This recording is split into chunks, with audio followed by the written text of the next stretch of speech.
The International Olympic Committee will vote for only its 10th president in its 120-year history next March. There are 7 candidates who have nominated to replace the incumbent, Germany's Thomas Bach. Of the 7 who have stepped up, there is 1 woman from Africa, 2 men from Asia, 3 men from Europe, and 1 from Great Britain. In the coming weeks, I hope to bring you interviews with any of the 7 candidates who agree to do so. Until then, I wanted to give you a quick snapshot of who the 7 candidates are and their perceived strengths for the role. All right, let's start with the candidates, and we'll go in alphabetical order to keep it fair. The first is His Royal Highness Prince Feisal Al Hussein from Jordan. He turns 61 this year, is an individual IOC member elected in 2010. He's active in sport for peace and safe sport spaces. He's a member of the IOC Executive Board. He's also president of Jordan's National Olympic Committee, amongst other things, such as the chairman of Jordan Motorsport, the founder and chairman of Generations for Peace, and a council member of the well-regarded Gymnastics Ethics Foundation.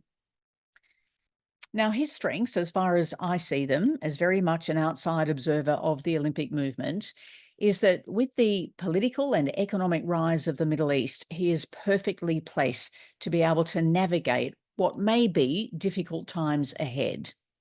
He's got a very strong understanding of the politics and the flashpoints of the region, which is crucial now and will continue to be so in the future.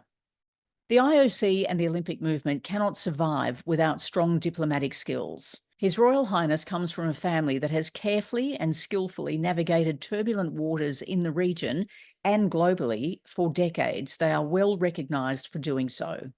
His Royal Highness's early and ongoing commitment to safeguarding is admirable, although I don't know how or if being a member of a royal family would impact on the day-to-day workings of the Olympic movement.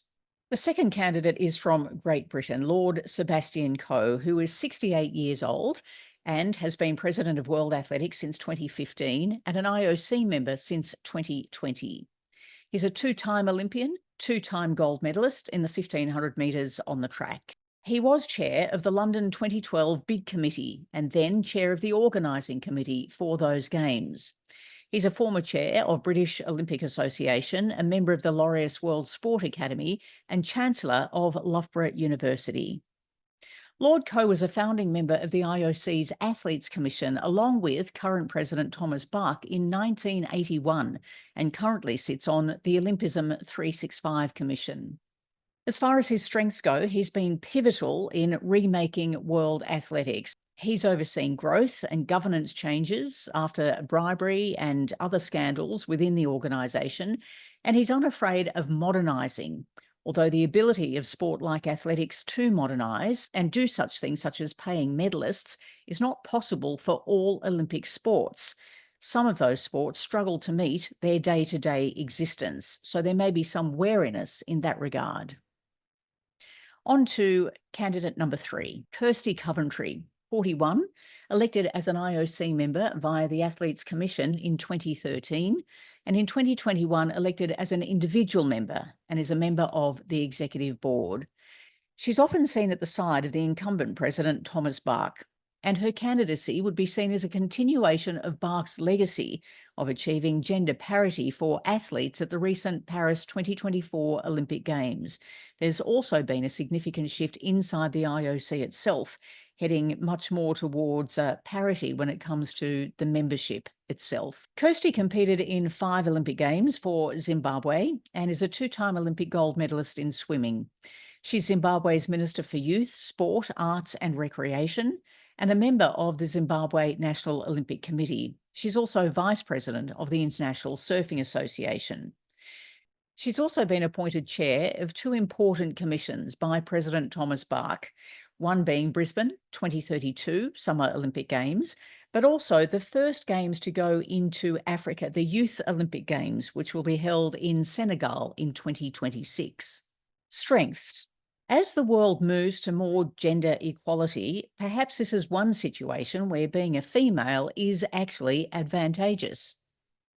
Her portfolio in Zimbabwe's government gives her political experience, which is highly beneficial in an organisation that constantly states it is politically neutral, but operates in an increasingly political world and an increasingly political sports environment.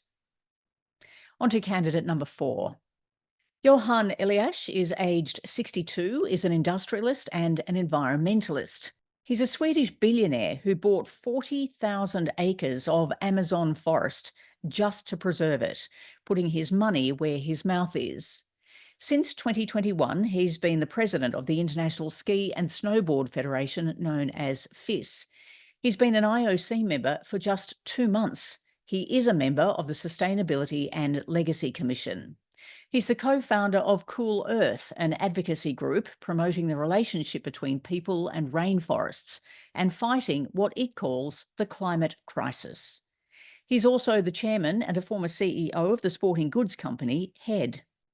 So what are the strengths of Mr. Eliasch? Well, the environment and climate change is a major concern for the Olympic movement, not just for winter sports with less and less suitable hosts, but for summer sports also. He is a proven doer and he has some entrepreneurial skills, no doubt. And that could inject a new level of enthusiasm into the Olympic movement, should that be what they are looking for. Again, that's a question for those who are to vote.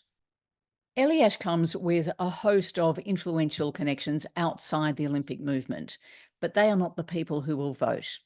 He's limited time in the IOC to understand how to navigate the complex machinations of a global movement, which has survived 2 world wars, a Cold War, and numerous other significant challenges along the way, might hamper his nomination this time around. But don't underestimate him. The 5th candidate is David Lappartient from France, 51 years old, a French politician, president of the International Cycling Union since 2017, and France's National Olympic and Sports Committee since 2023. He was also a member of the Paris 2024 Organising Committee. Now, he was elected as an IOC member in 2022. He also led the successful French Alps bid to host the 2030 Winter Olympics. He's the chair of the IOC's Esports Commission and has been a crucial player in the July 2024 announcement of a 12-year partnership with the National Olympic Committee of Saudi Arabia for the organisation of the Olympic Esports Games, the first of those to be held in 2025. He's a member also of WADA's foundation board. So to his strengths. He comes with the very current success of the Paris 2024 Olympic and Paralympic Games fresh in people's mind, and the successful Winter Olympic bid for 2030. He has a background in one of the Olympics' most popular sports, cycling, and has proven himself capable in the esports sphere, which has been a challenging area for the Olympic movement for a number of years. Although, like Johan Eliasch, he's a relative youngster in the inner sanctum of the Olympic movement, although his meteoric and successful rise cannot be underestimated. So to our 6th candidate, Juan Antonio Samaranch, who is 65 years old. He's a financial analyst with a long history inside the Olympic movement, having been elected as an individual member of the IOC in 2001. That was the year his father, Juan Antonio Samaranch Sr., stood down from the role of IOC president. He'd been there since 1980, serving for 21 years. Samaranch Jr. is an IOC vice president and first vice president of the International Modern Pentathlon Union, overseeing a sometimes difficult transition to modernise the sport to make it more attractive for television audiences. He chaired the Coordination Commission for Beijing 2022 Winter Olympics and has served on numerous other commissions, for instance, Turin 2006 and Sochi 2014. He also established a foundation in China in memory of his father.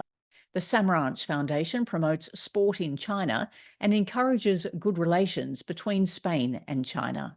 His strengths. Well, not only does he have the longest history inside the IOC itself, with an understanding of how it operates on every level, but he has an historic understanding deeper than most by virtue of his father's presidency during one of the most difficult periods in the movement's history.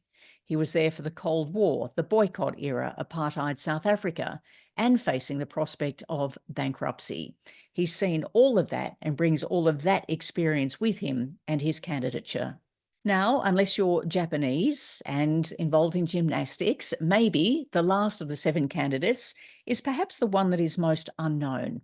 So let's have a look at the man from Japan, the current president of the International Gymnastics Federation, Morinari Watanabe, 65 years old and been an IOC member since 2018. His position as the president of World Gymnastics makes him the first Japanese person in 22 years to lead an international federation. He was a member of the organising committee for the 2020 Tokyo Olympic and Paralympic Games and is a member of the Coordination Commission for LA 2028. He is also chair of the Boxing Task Force. So to Mr. Watanabe's strengths. If you had to pick 3 of the biggest challenges that the Olympic movement has most recently faced, they would be the gymnastics abuse saga, the COVID-impacted Tokyo 2020 Olympic and Paralympic Games, and the furor that is still unfolding in boxing. Now, he's had a seat at the table at trying to correct those and find a way through those 3 big crises. What that says about him is that he's got a very high level of personal resilience and strength and will see his way through whatever problem is put in front of him. So I guard against underestimating the underdog. Now, he has said previously that he would like to take on the challenge of transforming the IOC, but I haven't heard any plans yet about what that actually looks like. But what we do know is that all 7 candidates are going to provide a manifesto. They will also present to the voting members of the International Olympic Committee in January 2025, before the vote in Greece in March. Now, the real questions are for the IOC members themselves and those who will vote in the election. Some of those questions include this: what is their vision for the Olympic Games, the International Olympic Committee, and the Olympic movement itself? And then which of those 7 candidates is best placed to be able to deliver on that? With big shifts in global politics that the IOC is going to have to navigate, is it someone who has the best understanding of a particular region, which is going to become more influential in the future? These are things that have to be considered. Or is it going to require a steady hand, somebody with a proven track record, with a CV that shows all that they have accomplished before in this particular area? So it's a big job and a very responsible job in casting those votes to elect the 10th president of the International Olympic Committee.